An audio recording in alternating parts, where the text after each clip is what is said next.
Hey, it's Alex from EVO, and today we're going to be taking a look at how to update your EVO range audio interface to ensure it is working to the best of its ability. Our software developers are always looking for ways to improve performance, add new features, or update compatibility for new operating system releases. This is achieved through driver and firmware updates.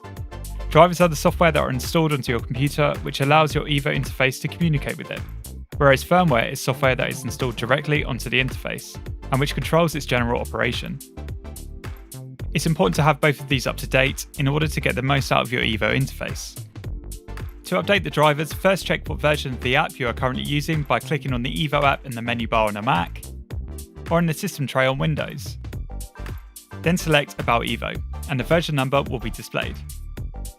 Next, go to the download page on your product and check what version is available for download there. If the version number is higher on the website, click to download the newer version and follow the installation process through. You don't need to uninstall previous versions, but on a Mac, just make sure you tell it to replace the previous versions when prompted. Whenever you open the EVO app, if any major firmware updates are available, you will typically be notified in the app. However, I'll take you through the steps to do it manually, just so you can be sure. With the app open on a Mac, click on the EVO icon in the menu bar, and on Windows, right-click on the EVO icon in the system tray. Then select Check for Updates.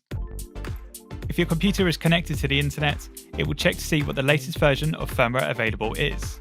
If you are running the latest version, it will notify you here and you can quit the dialog. However, if an update is available, it will prompt you to install it from Audient.com. Click Next. Make sure that you quit any applications that use the interface and click OK. Then press Update and wait for the process to complete. It is also possible to manually update the firmware from a file, typically done if your computer is not connected to the internet. If you require to update your firmware in this way, please get in touch with our support team, who will be able to send you the latest firmware file and instruct you further.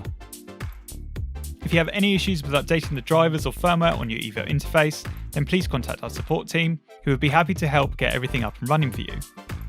If you found this video useful, please give it a like, and make sure to subscribe for more EVO tutorials and video content.